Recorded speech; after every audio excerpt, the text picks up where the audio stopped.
I played this game much more than I ever actually wanted to for the sake of this video. I don't have a lot of time to spare as it is, and I spent untold dozens of hours even getting the footage before spending even more hours compiling it, cutting it together, editing it. Maybe it's not a perfect video essay, but it's mine. Before we begin, I'd like to implore you to take a moment to like, subscribe, comment, really do anything. Just engage with the video in some fashion, it really helps me. Who knows, if enough people engage with the video, I might can open up a Patreon and do this regularly. If you're still watching by the time I say this, then take into consideration the small pop-up sound effect I've put in here. If you hear the fairy sound, hello, Blue, hey, listen, watch out, then that means there's text on screen that might only be there for a short time, if that feels like something you might want to know. Without further ado, let's get into it.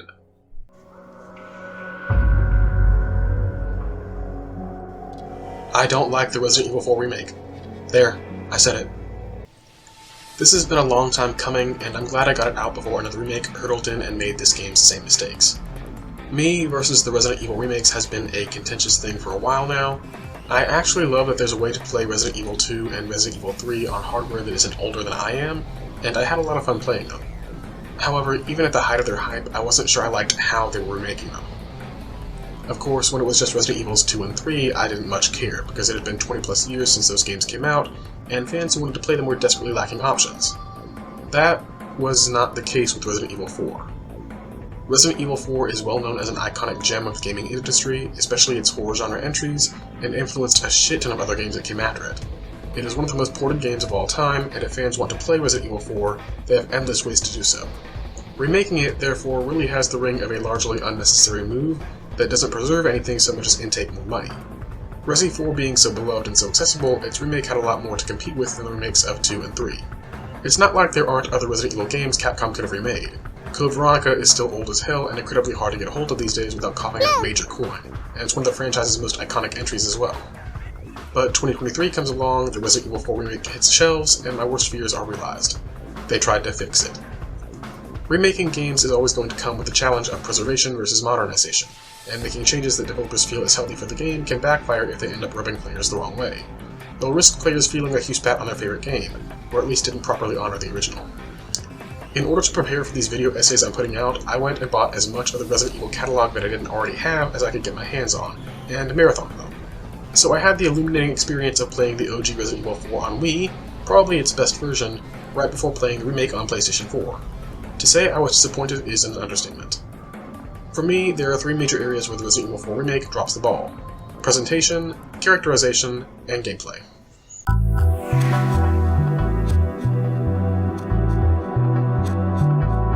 What pains me so much about these last few years of Resident Evil is that it feels like Capcom is ashamed of their own legacy.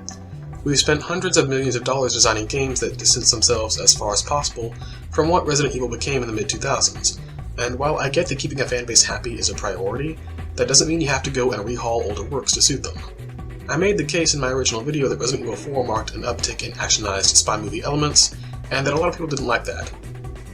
But I also made the case that 4 is the most popular Resident Evil. Like, ever. By a wide margin. I made the case that being actionized did not stop it from being a dread-filled and effective horror game. Resident Evil 4 was popular because it was good, both for the series and in general.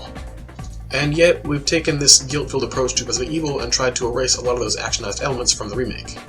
At some point, this becomes less about keeping certain fans happy and starts stepping on other fans' toes.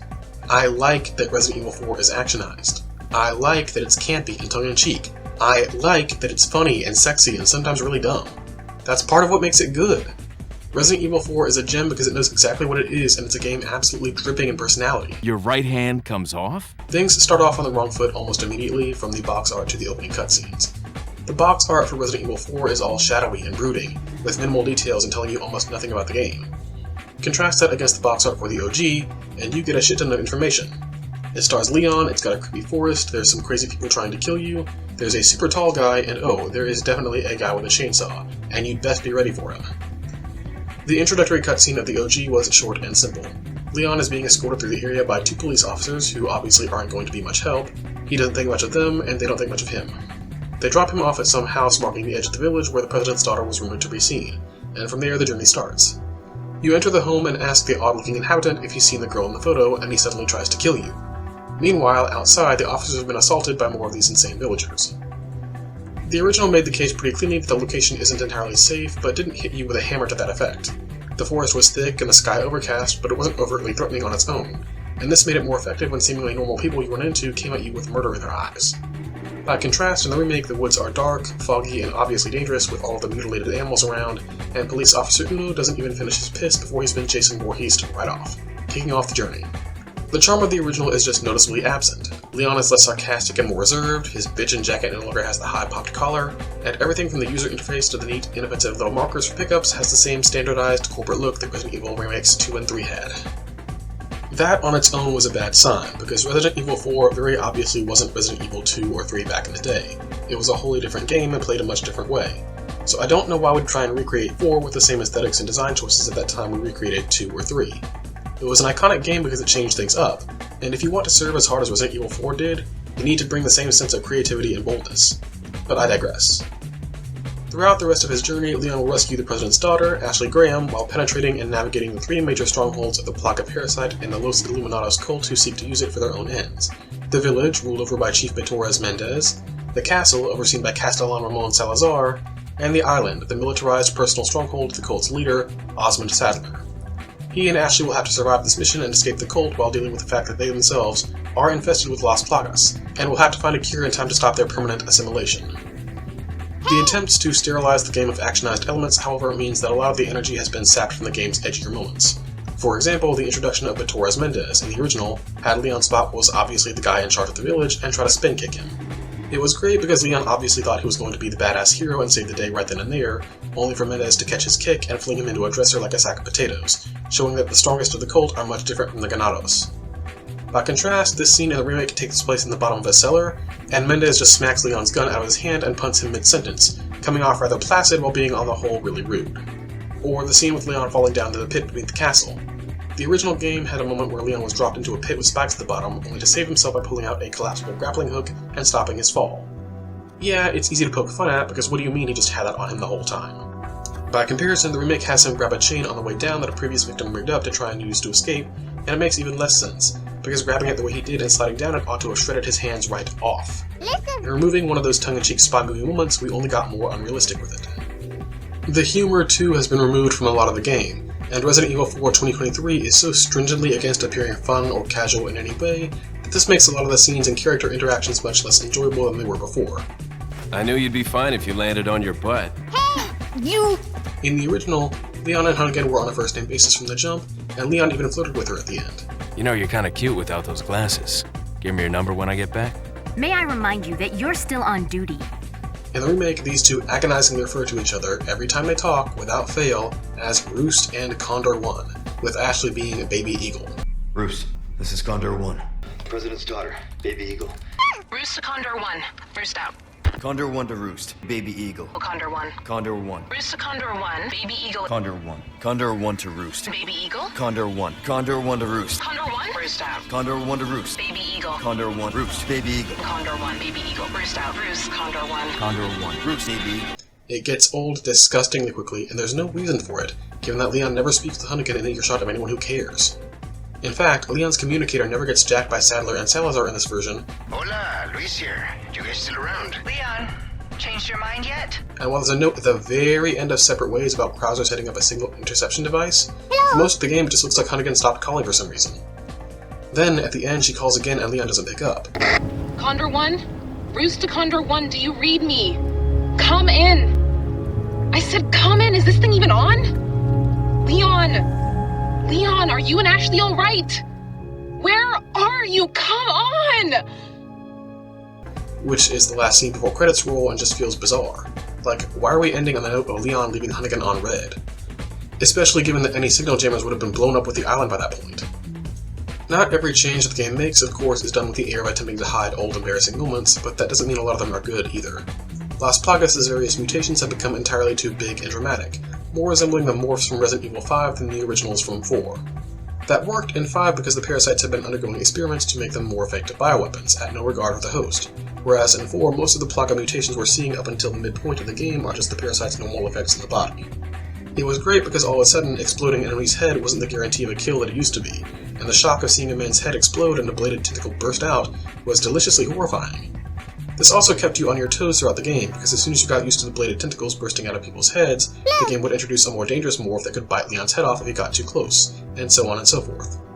Of course, since you know these are coming in the remake, the extra effort probably should have gone towards making a bigger variety of Plugomorphs to menace the characters with, than just revamping the old ones.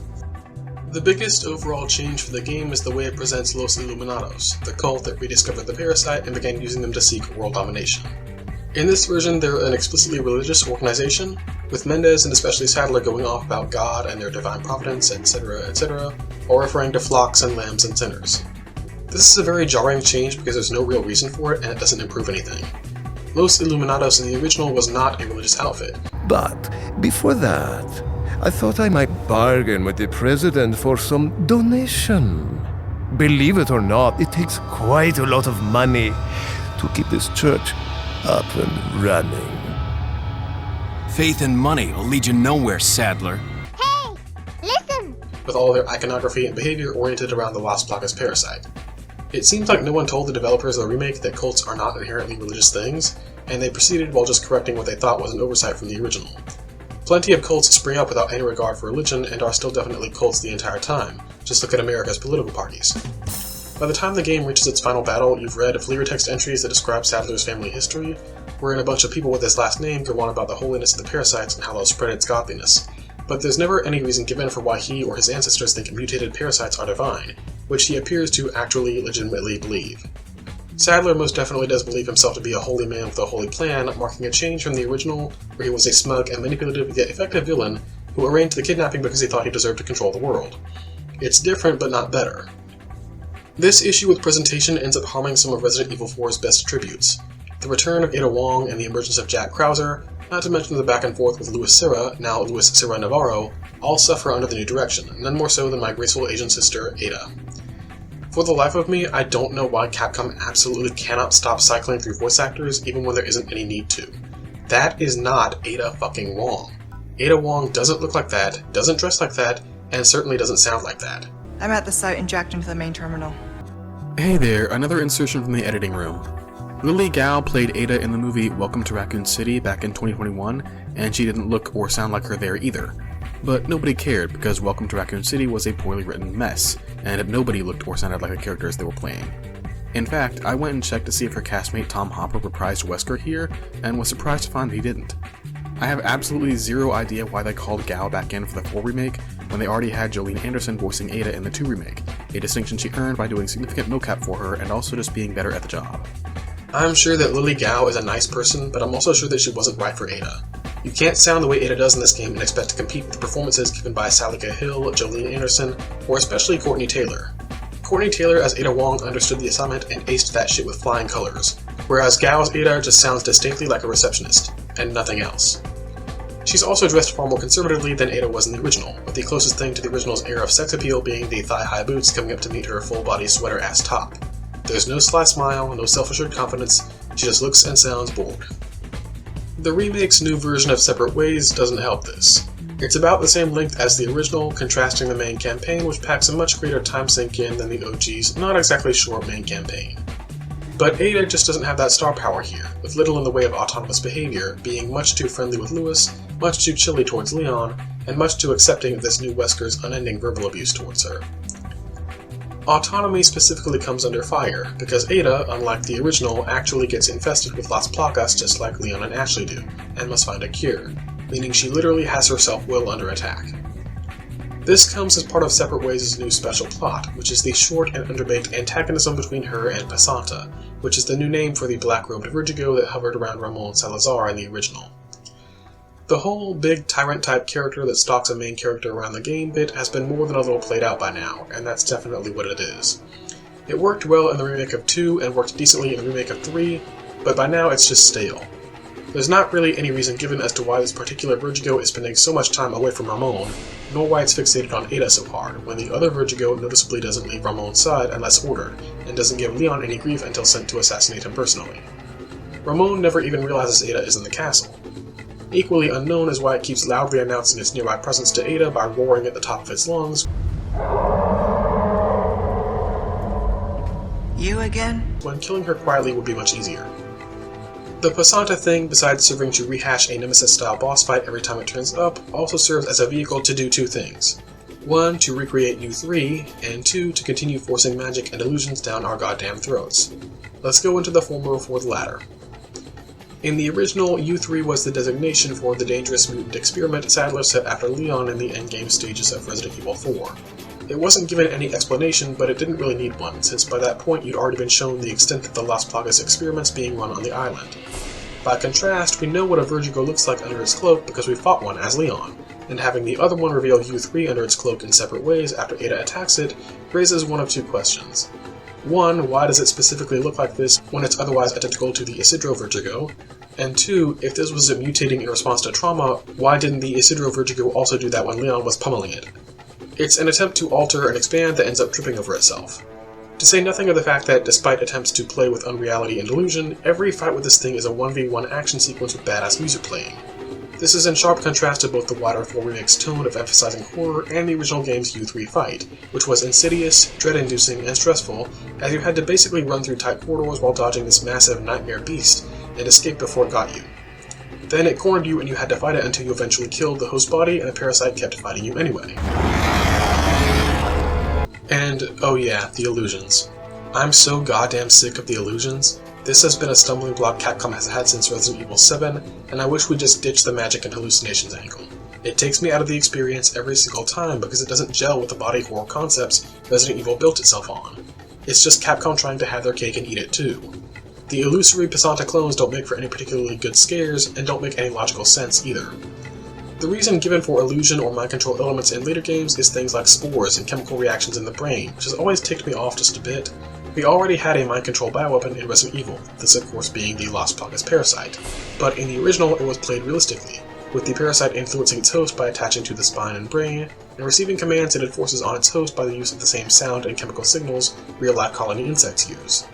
But now we're retrofitting Las Plagas to work like the mold in 7 and 8, with visual and auditory hallucinations taking place that are way too precise to be in line with what is essentially a chemical drug trip. I've never done hallucinogens, but I'm pretty sure someone who does can tell you that this isn't how it works. Of course, this reaches a pitch in Resident Evil 4's separate ways.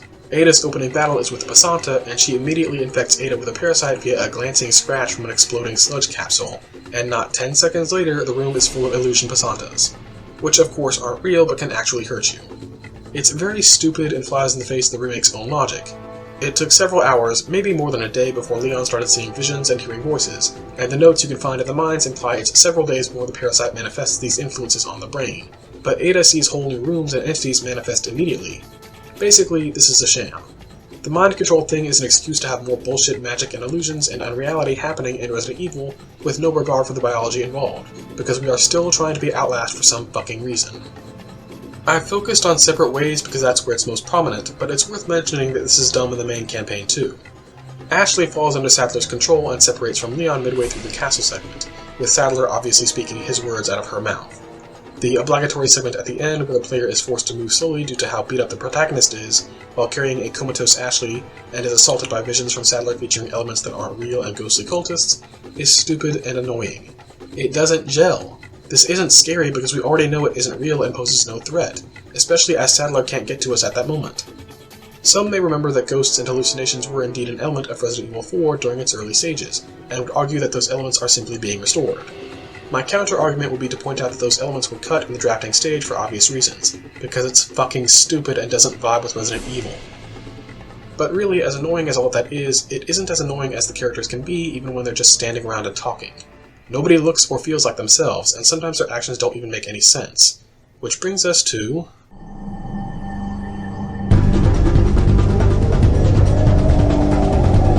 This is going to be a bit broader than just descriptions of how each character sucks, because while everyone is giving an overall attempt to follow the same footprints as the original cast, these characters are hurt by an astounding lack of understanding of what made Resident Evil 4 so enjoyable. A good place to start would be the script. Leave me out of your crappy script. This game, and I do not exaggerate here, might have one of the worst scripts for dialogue I have ever seen in any game.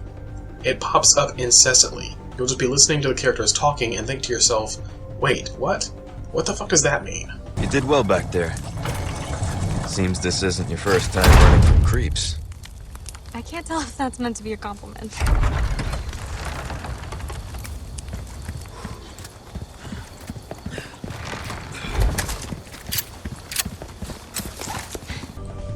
Leon's first conversation with Lewis is a good example. Lewis and Leon are trapped with murderous lunatics nearby, and Lewis keeps trying to get Leon's attention by just dropping hints even though it's obvious Leon's not focused on anything but escape. Why he won't just tell Leon, "I know you're looking for Ashley," and save everyone some time is a mystery. Another example is Leon's conversation with Ashley near the end of Chapter 8, wherein Ashley is sobbing and distressed but still cleanly enunciating everything she's saying as she carefully explains her emotions. But it gets really bad in certain other places, such as the boss banter, if you can call it that. Leave me out of your crappy script. It starts off well enough. You are nothing but an extra in my script, Mr. Kennedy. So don't get too carried away. Your biggest scene is over. Leave me out of your crappy script. And then he says, Well then, why don't you show me what a first-class script is like through your own actions? What? What the fuck even is that? Who looked at this and thought, this is great boss battle dialogue, guys? The banter should have ended after Leon's quip, or at the very worst, should have ended with Salazar telling him to try writing a better script in the short time he has left in his life. This was actually so badly timed and inserted that I actually forgot that it was a carryover near word for word from the original Resident Evil 4. Oh, what a touching moment we have here. All spoiled thanks to your interruption. Why don't you do us all a favor and leave before the audience gets pissed off? You're nothing but an extra in my script, so don't get too carried away. Your biggest scene is over. I don't ever remember being a part of your crappy script. Well then, why don't you show me what a first-class script is like through your own actions? It wasn't great there either, but in that instance, Leon and Salazar weren't in the same room, and Salazar had a lot more reason to be confident. It also went well with his dismissive and condescending attitude. Here, in the middle of a boss fight, it just doesn't work.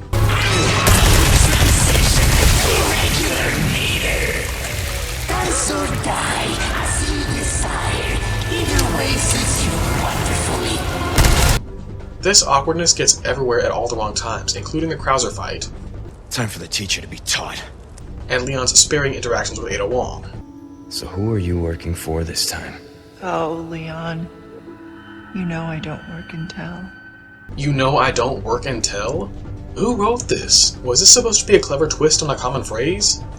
It's crazy, because in the minute-to-minute gameplay, Leon's and Ada's little battle comments finally improved from Resident Evils 2 and 3, where they sounded randomly generated and often completely ill-suited for a given situation. Here we go. Present for you. Give me a break already. Not bad, right? Out of the way. One down. Finally. Twisty son of a bitch. What the hell? You bastard. What the? But when a cutscene is playing, dialogue just collapses. The villains get it the worst, with Salazar, Mendez, and Sadler all just being really unenjoyable to listen to. Mendez yapping about God comes in contrast to him being very low-key and quiet in the original, but it's Sadler who's been rendered both boring and incredibly annoying, and his non-stop yammering about God and sin in the final battle is quite honestly so irritating it makes me not want to play it. Such blasphemous desecration, such unforgivable heresy. Yet, is it really a sinner who is in most need of salvation?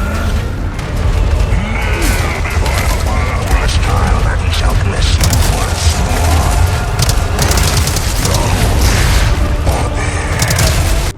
With the removal of Sadler's megalomaniac desires for world domination and obvious contempt for life he feels is beneath him, comes a lack of ability to take him seriously.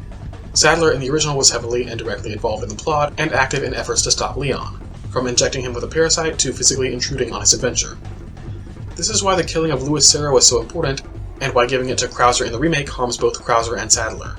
Louis was a consistently helpful presence in the early game and stood to help Leon find a way out from the situation he was in, and Sadler finally showed up mid-game and brutally killed him. It's done in such a way as to not only make clear that Sadler will get his hands dirty if need be, but to demonstrate that he was a much more effective threat than lower-ranked cultists like Mendez and Salazar, with how easily he murdered Louis right in front of Leon and got away with it. By contrast, Sadler never directly confronts Leon even once up until the endgame in the remake, and Leon gets away with shooting him in the eye. Sadler's response is to try to physically manipulate Ashley into killing Leon, whereas Sadler's response in the original was to do this.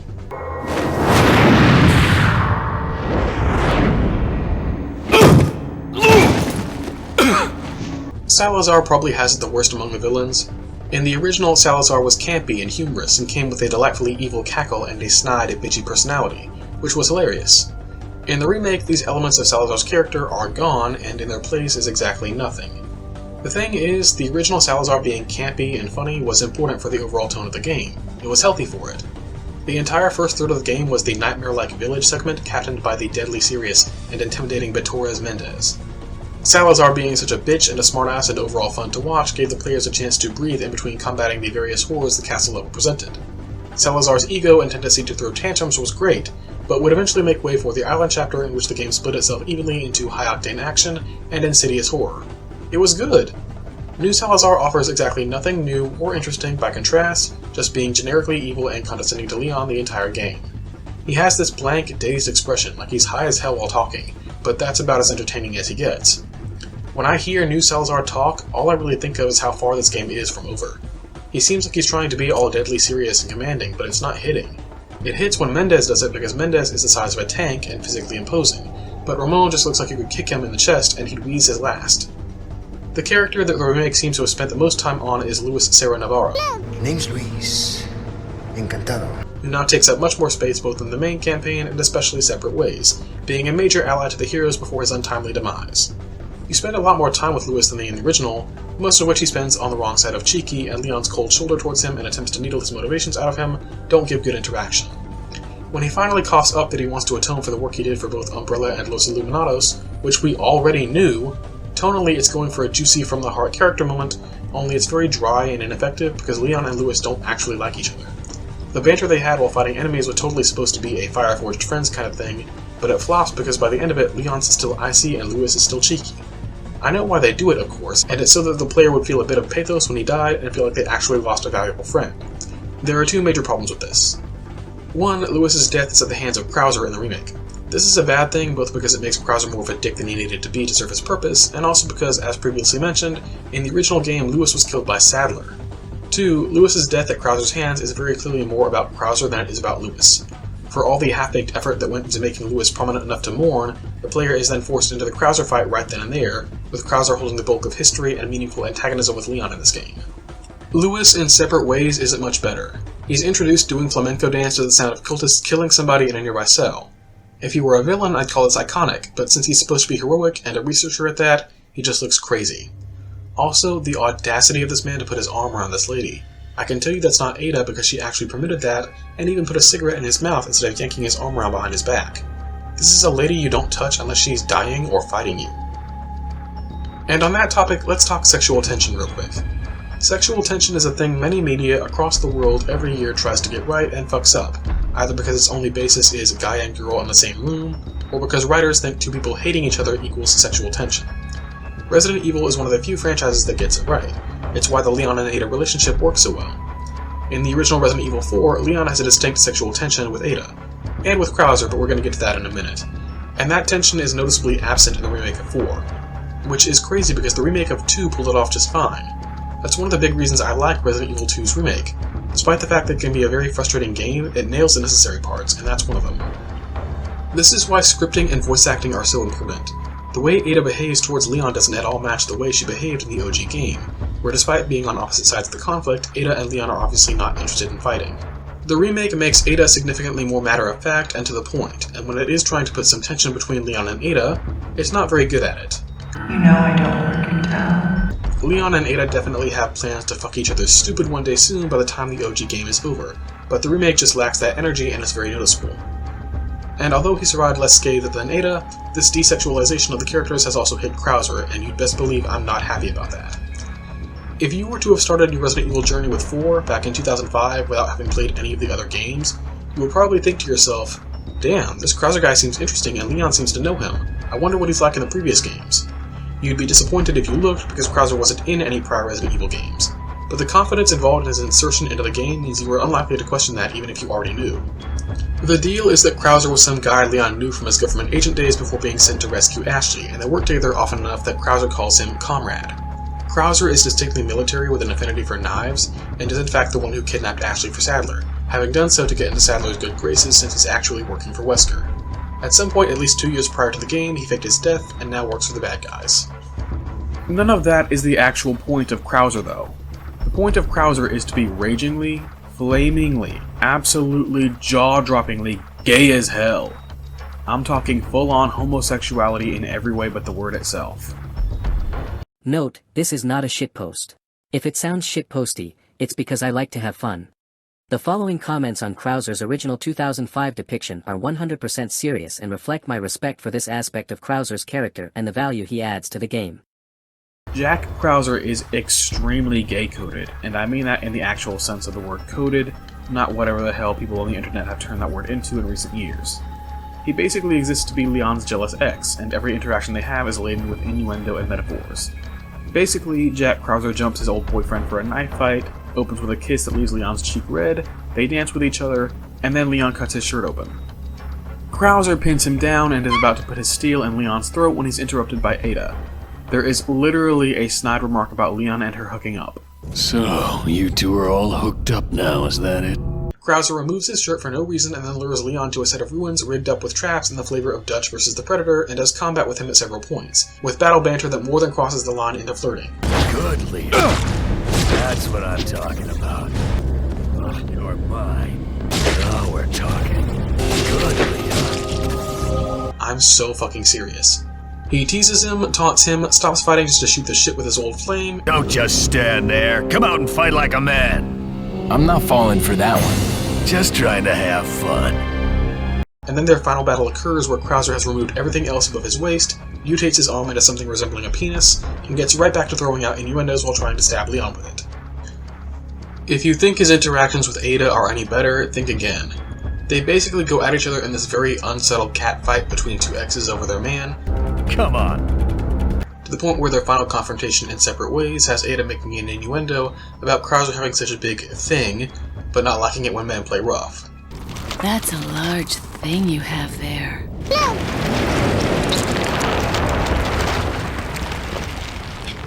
But I don't like it when men play rough.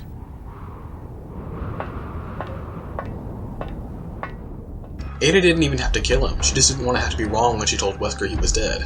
But that man wanted to pipe Leon, so he had to go.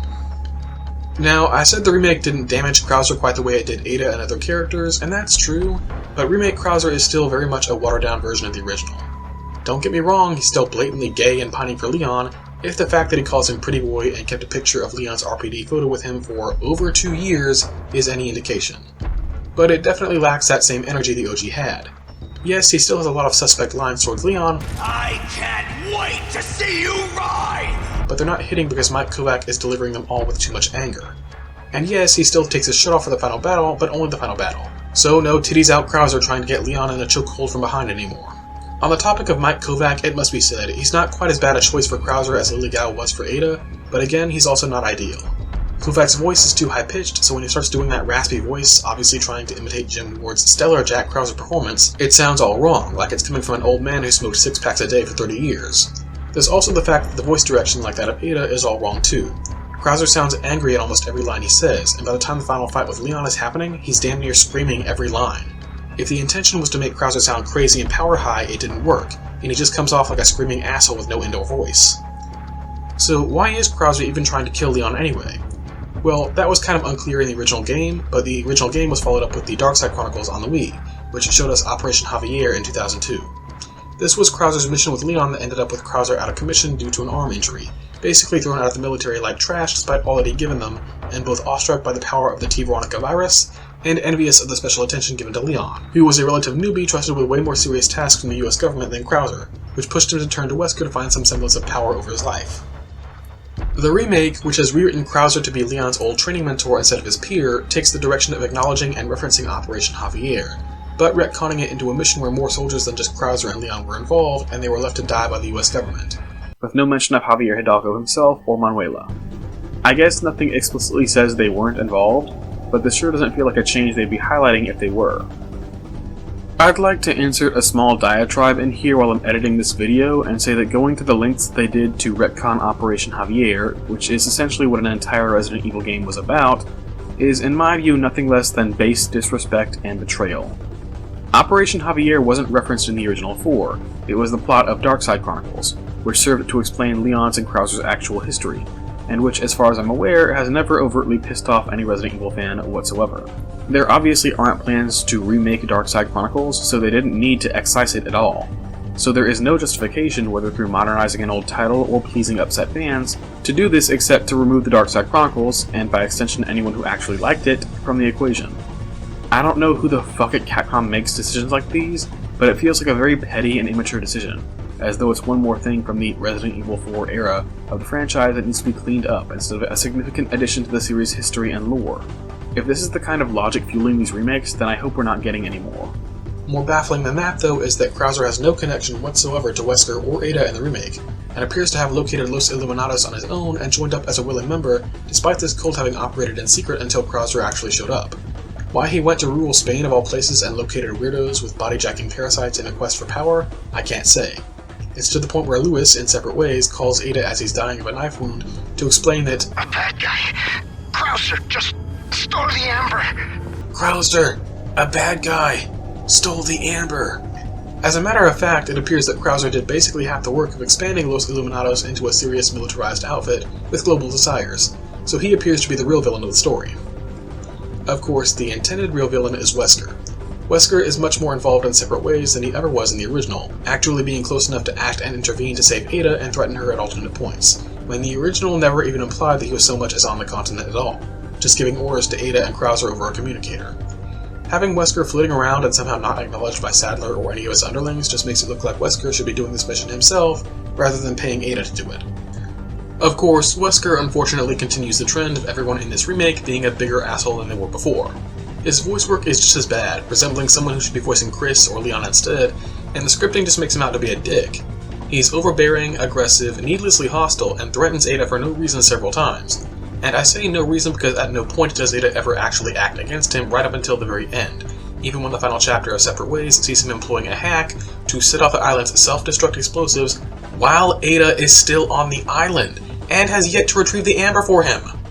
This series of actions on Wesker's part is so fucking stupid, so self-destructive, and so blockheaded, so completely nonsensical that I cannot reconcile with it. It's offensively stupid. It makes no sense and makes Wesker look like a moron. Ada even points out the fact that blowing up the island, especially with Ashley still on it, will make things tremendously harder for him. But even that pales in comparison to what happens after Ada has escaped the island with the amber. He tells her, with no hesitation, that he plans to kill everyone else on the planet. Hey! I'm not lying! Here, listen! Questions. All you need to know is a new dawn is breaking. 100 will give their lives so that just one may live. I am expediting that change. Listen! So, we're talking millions of casualties. Billions. Hello? How ambitious? Imagine fucking copping to this sort of omnicidal lunacy over the phone to a spy you openly don't trust, while she has bioweapon material that you paid her to retrieve. If sense were money, Wesker would be trillions in debt. Hello? So what of the two characters we haven't discussed yet? Leon Kennedy and Ashley Graham. Well, they're not exactly terrible, but neither one of them is impressing me either. Ashley has been aged up to 20 for some reason, which isn't really necessary, because Lewis's remarks about her figure have been removed from the remake. Ashley being a vulnerable teenager and behaving the way a scared teenager would made sense for the original, but now Ashley just talks like a mildly stressed out woman and has the dress sense of someone with way less money than she has. Overall, she's just kind of there. Leon, of course, is basically still just Leon as he was in the Resident Evil 2 remake, although there is one bit I'd like to address. There's a point made a few times that Leon is trying so hard to save Ashley, not just because it's his mission, but because he wants his latest adventure to turn out different than Raccoon City, where he couldn't save anybody. Noticeably, this is a hangout that didn't exist in the original, probably because Leon saved Ada, and he and Claire also saved Sherry, which he still did in the remake.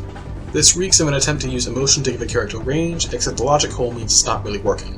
With all that said, that's basically every character in the game who matters, so we have to move on to how they affect the plot in the remake and how this, quite often, doesn't work the way it's supposed to. While the plot is ostensibly the same as the original Resident Evil 4, efforts to deviate from it don't appear to have been well thought out. Mendez is the one to inject Leon with the Plaga parasite in this version, which fucks up his later handling of Leon with his "Your blood has accepted the gift" line. Your blood has accepted the gift. Of course it has. You should know this, you injected him with it.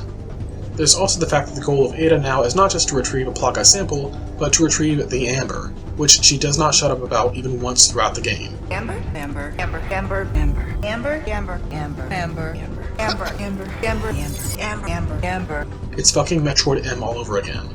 One of Lewis's notes indicates that the Amber is so important because it contains an intact specimen of a dominant strain Plaga, and then makes note that Sadler has the only other dominant strain Plaga.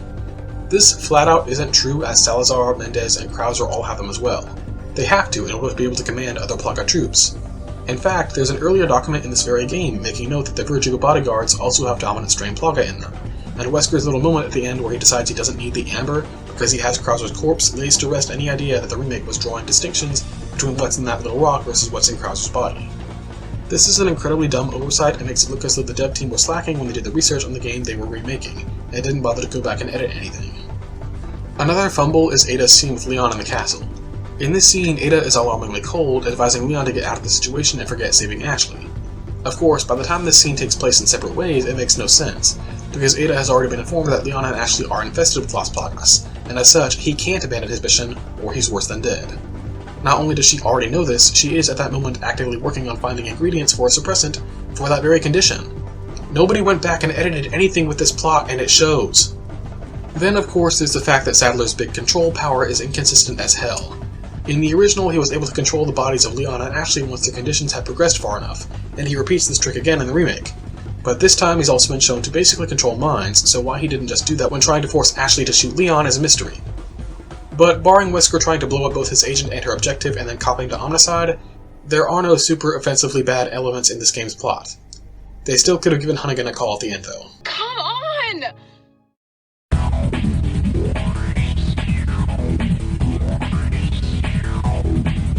Gameplay could easily be called gunplay, as that's the largest factor of it, but let's give an overview first.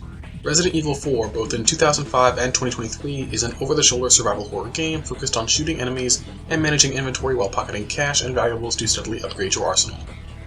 Before I go into all the ways this game pissed me off in the minute-to-minute gameplay, let's do a quick speedrun of things I actually liked that I thought were on par or even better than the original 2005 game.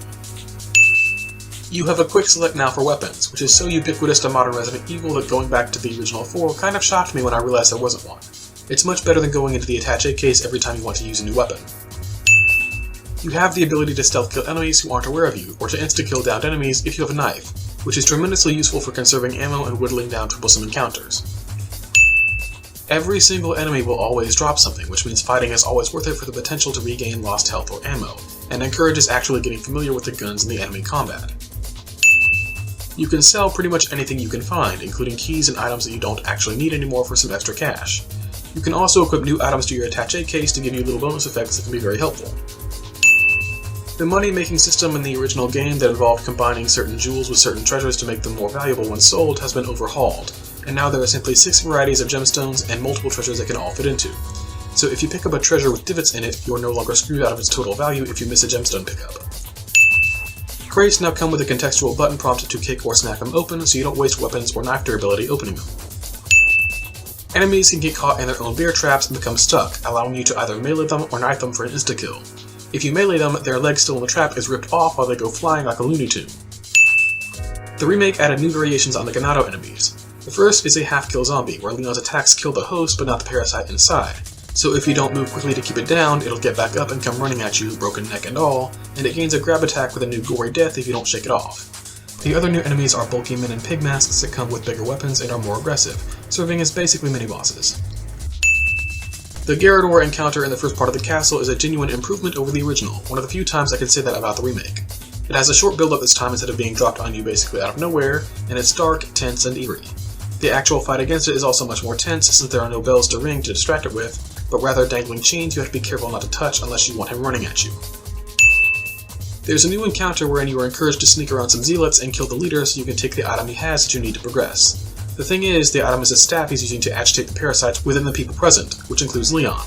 So not only will he be able to make regular zealots' heads explode into dramatically tougher Plaga B monsters, but the same summoning call will also drain Leon's health as the immature Plaga inside him reacts to it.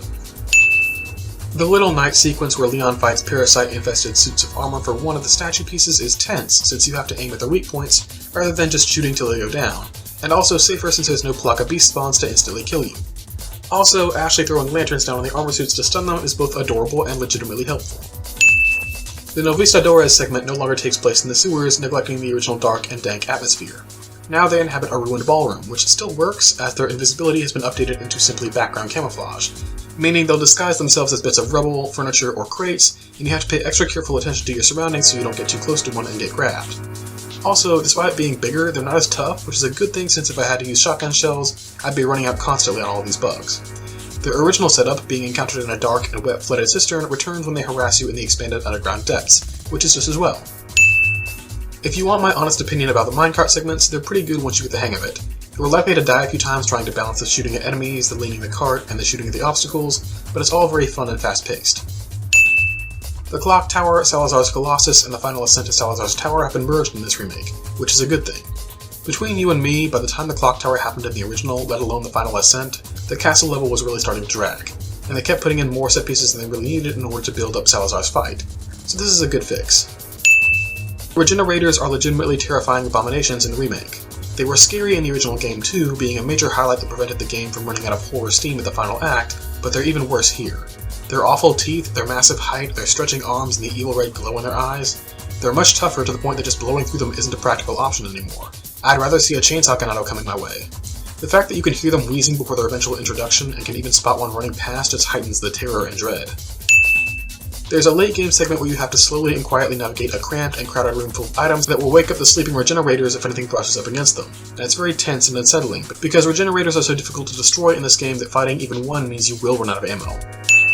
There's a series of side quests that you can complete for spinels which can be traded to the merchant.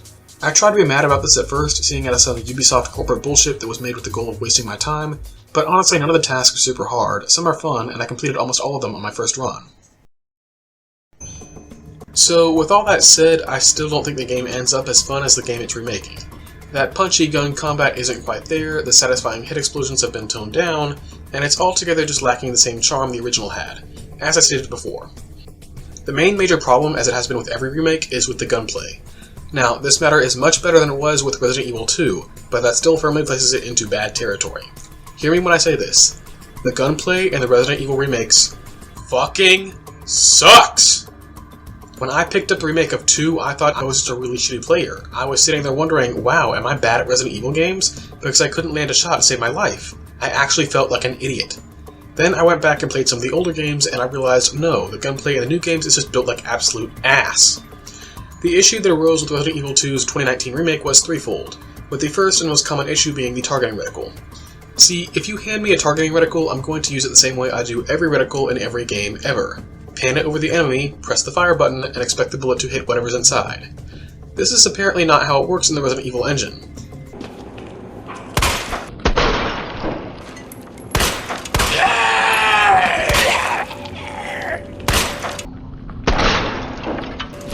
Son of a bitch!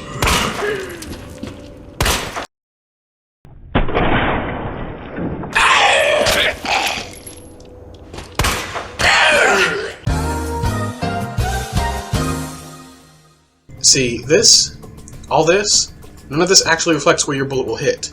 This is where your bullet hits, and nowhere else. All of this is just there to waste your bullets, which, since we're trying to be all survival horror-ish now, are really fucking scarce and not something you have the luxury of wasting. Now, the reticle will slowly shrink to a more accurate size over a period of about 3 seconds if you still your gun. I know that doesn't seem like very long, but, and let me stress this, I don't have 3 extra seconds when Mr. X is trying to get up my ass. I don't have 3 extra seconds when a licker is trying to get its tongue into me. This is horrifically unhelpful and an active hindrance to gameplay and makes aiming and shooting so much more stupidly difficult than it needs to be. Now, that would have been enough of an issue for me to brand it a failure of game design, but unfortunately it came accompanied with 2 other problems: the hitboxes and the enemy behavior. The hitboxes from the Resident Evil 2 remake onward have been absolutely ridiculous. Saran wrap doesn't even cling this tight. Aiming your gun and firing will have absolutely zero effect on the enemy if it is 0.5 nanometers off, and that's just tough shit if you missed. The hitbox issue is far and away more strict than it really needed to be. And compounding that issue is the one above that is basically every enemy in the game constantly moving. Zombies are the worst about it, with heads that roll around on their necks incessantly and make getting a shot in difficult, and whose heads wobble on their goddamn necks like balloons if you do actually hit. Compound all of that with the zombies being able to take a full clip from the handgun directly to the skull and then still get back up, and you have a recipe for some of the most unforgiving, unintuitive, callously designed gunplay I've ever seen. So I have a useless targeting reticle, hitboxes that will shun me if I aim with less than godlike accuracy, and enemies that are overly tough and tanky and like to be as hard to hit as possible. All of this made it so that I swallowed my pride and played on assisted mode for Resident Evil 2, just so I'd stop wasting all my fucking ammo and could actually enjoy the game. This didn't work for Resident Evil 3, which also has aim assist on the easiest difficulty, but goes out of its way to baby you so hard in every other way as well that even I couldn't stand it and just dealt with the normal gameplay. But on the bright side, Resident Evil 3 has a dodge mechanic, so if you're backed into a corner and a zombie is approaching, you can time a tight dodge to get out should you miss your shot. This further improved in Resident Evil 4, where the Ganado enemies react to pain like they do in the original, and melee attacks are available to make killing them easier. However, the other issues are still present. I say this with the conviction that if this happens again with the next Resident Evil game, I will be returning my copy. Capcom, loosen the goddamn hitboxes a little. Because this issue popped right back up like a zombie when I got to the regenerators in the 4 remake. I had been doing well up to that point, much more used to the control scheme than I had been before, and was just ready to say that I might be getting the hang of these new gun gimmicks when I was tasked with killing regenerators. And suddenly I was back in hell, trying to deal with hitboxes that don't give a shit if you hit anything beyond dead center of your target. My rifle ammo was really fucking expensive to make, but because I was half a millimeter off, my bullet, which would have destroyed an organ otherwise, splattered harmlessly against the monster's flesh, and then it chewed my neck open. This is actually breaking my gameplay flow so bad. The amount of precision you're asking of me while trying to aim through a scope at a creature that is constantly flopping down on the ground and flinging itself through the air at me in an enclosed space is patently absurd. I don't feel like a pussy for demanding that the shooting be more reasonably adjusted in these games.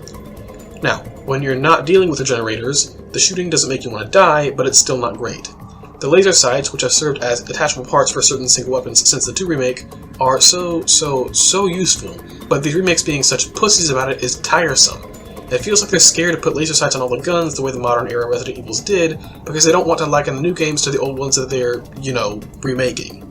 There was a laser sight on every gun in Resident Evil 4, and that was innovative and helpful, and it's helpful here too, so stop restricting it to 1 or 2 guns. There's also other aspects of the gameplay, which include crafting and parrying, so yeah, I'm in hell. Mind you, I fucking despise crafting in video games. I've despised it for ages, and I will never stop because it has become one of the most forced aspects of video games in an effort to chase AAA success. Now, crafting has technically been a part of Resident Evil for ages, but now we have a proper crafting system in place that has finally expanded to encompass more than herbs and gunpowder, and I didn't like the gunpowder even being there. The original Resident Evil 4 axed the gunpowder crafting, and unfortunately, the remake brought it back. There is no reason we should have to do this. There's a fucking merchant in this game. You're telling me he can sell me a sniper rifle, a machine gun, and a rocket launcher, but he can't sell me any ammo for my guns? And if I have to use gunpowder for nearly all my ammunition, can he at least sell me that? Because while being marginally better than Resident Evil 8, the ratio for gunpowder to ammo production is still pretty fucking unforgiving, and makes for slow stocking. As for parrying, I did not even attempt to engage that mechanic, which is just as corporate and overused as crafting is. The stealth kills I didn't mind, those were useful, but parrying? First of all, repeat after me. I do not want to parry attacks in my gunplay-focused game. I do not ever want to parry attacks in a gunplay-focused game. Repeat until the message sinks in. Second of all, you can only parry if you have a knife, so if you hit the button not realizing you don't have one, guess it sucks to be you. If I am going to parry at all, I need to be able to do it whenever I like, and not under changing conditions. But to be honest, enemy behavior still kind of sucks, so I wasn't very incentivized to use the parry mechanic anyway. The game is really bad about putting enemies where you can't see them and giving you no major indication that they're there besides shit being flung at you from God knows where. The original game had this problem too, to a degree, but movement in this game is much more sluggish and dragged out than the original, so it's much harder to react to. Leon takes a second to break into a proper jog, and likewise a second to slow to a stop. If I can't see a ledge when I walk into a room, I'm not going to know to look there for the rando that I can hear cursing me in Spanish, but can't actually see, so I need to at least be able to dodge them. There is one final game design flaw that seeps throughout the entire game, and that is the fact that the loading screens are way too fucking long. Every Resi game since 2017 has had this issue too, but it's especially bad here. Loading screens always take at least 10 seconds, and when opening the game after booting up can take upwards of 30. This is goddamn devastating to the flow of gameplay, because it means you can never just pick up and play. If you die, you don't get to just jump back in and try again. You have to sit there and wait, completely breaking your fucking vibe. This is simply not acceptable for a game released in 2023. If you're sitting here trying to tell me that this isn't a big deal, then I need you to take Capcom's cock out of your mouth. This is a remake of a game released 18 years prior, which didn't have this issue.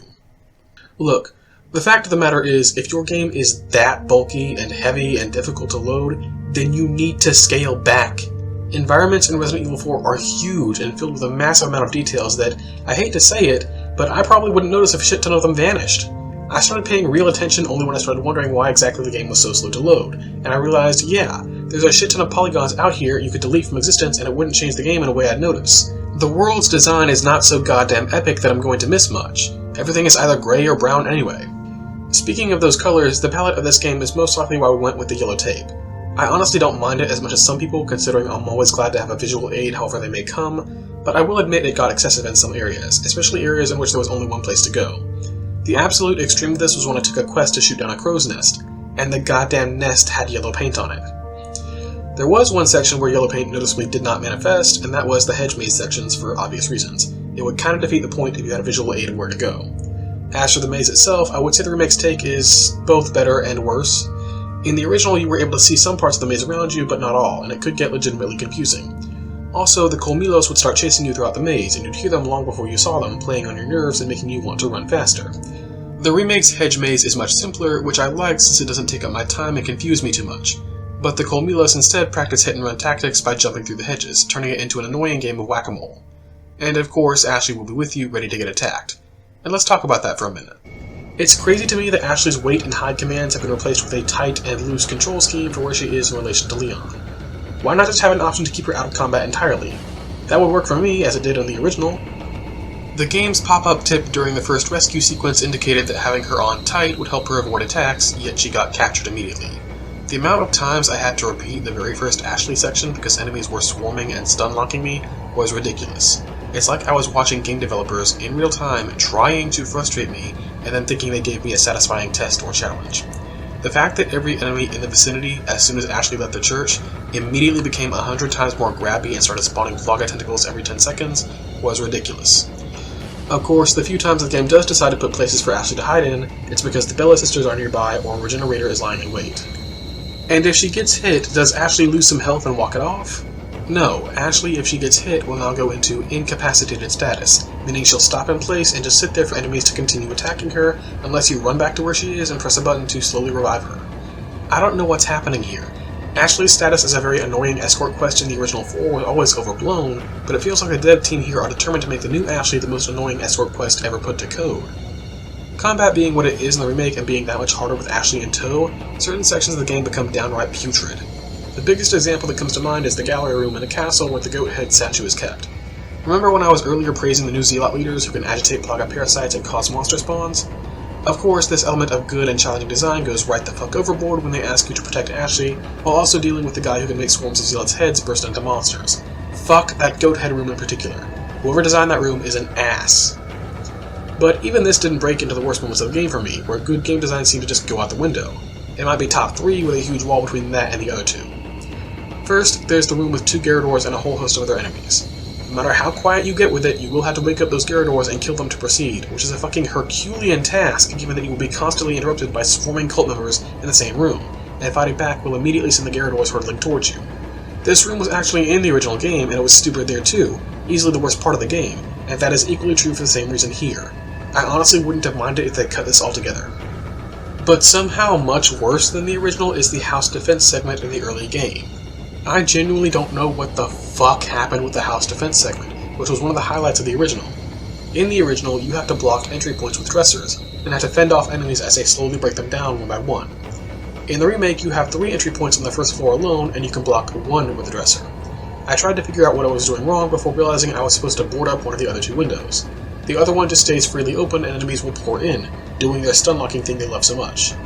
A few tries in, I managed to pick up a second pair of boards to board up the other window with, long after the bookshelf I pushed in front of window number 1 had been smashed out of the way.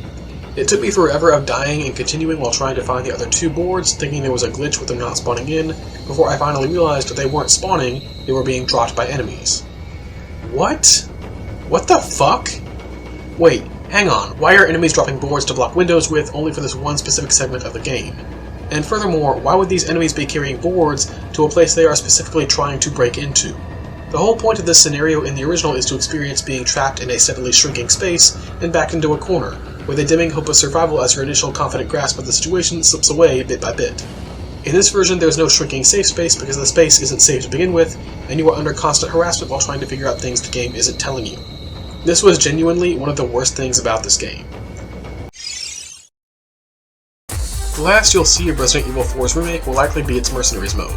From what little I played of it, it is actually very fun and considerably easier than the original version. I actually like this a lot because, and this is a bit of a confession, I don't fuck with Mercenaries like I used to.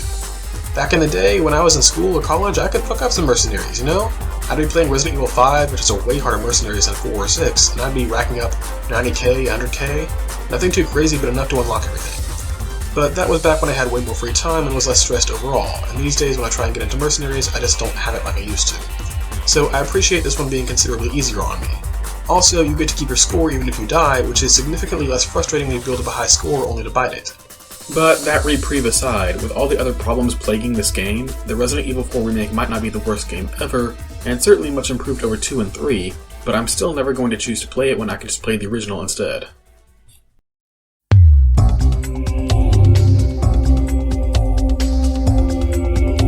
We're running out of time, so let's just do a quick speed run of all the other shit that annoyed me about this game. The remake is mostly good about allowing you free reign over any one area as long as you're playing its chapter, but there are weird and frustrating exceptions to this.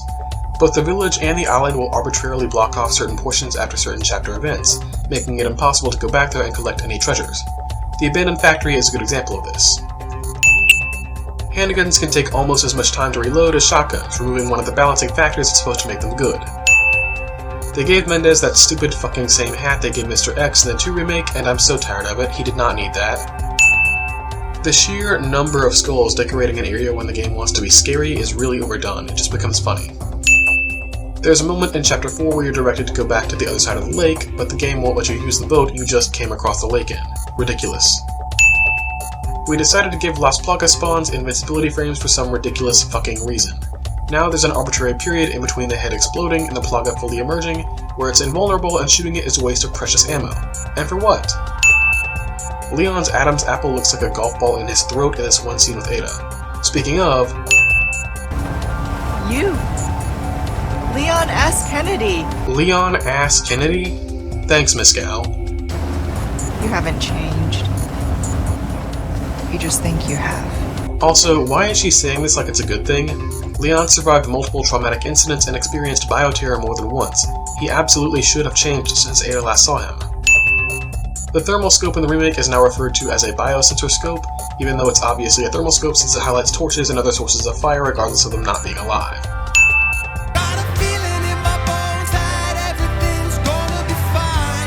I don't know who's singing the song in the credits, but I resent him and I hope he knows he made this game worse.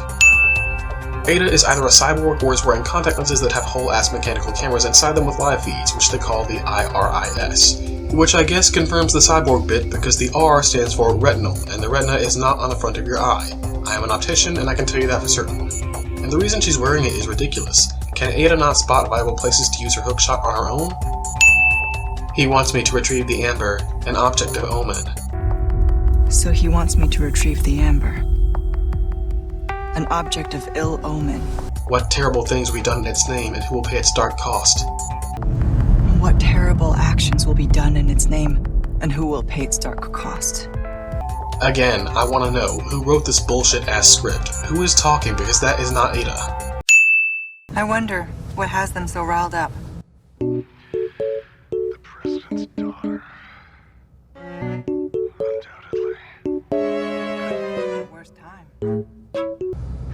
Consider the village infected. Complete local saturation. The sense of rewarded loyalty we were supposed to be feeling with all these self-references made to the older games kind of falls flat, and we didn't seem to want to keep any of the original voice cast who made Resident Evil 2, 3, or 4 iconic around. Half these people are strangers to me.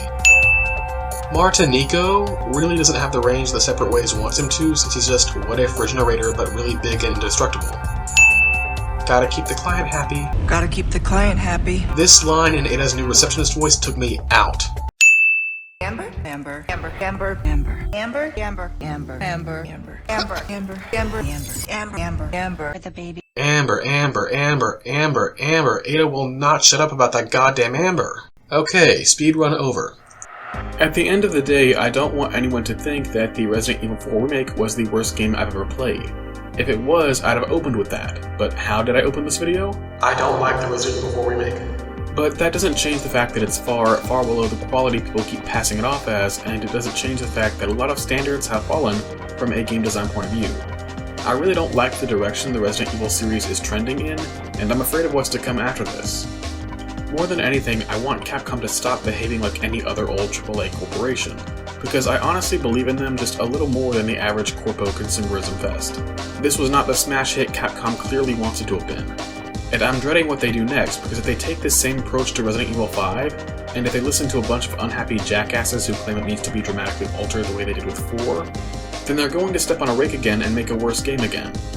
Even if it ends up not being Resident Evil 5 that breaks the camel's back, if it keeps going this way, the steam is eventually going to run out and leave us with a truly bad game because Capcom still isn't innovating and is relying both on older works and more respected works. God knows that Resident Evil fans aren't going to know how to handle that since they already have very strongly entrenched notions of what a bad Resident Evil game looks like, and I don't look forward to the infighting when that happens. I really think this needs to be part of a wider sentiment that forces Capcom to reevaluate, but I don't have high hopes. In the end, I just want better than what I got this time. If you liked this video, leave a like and a comment, maybe share it really helps me out.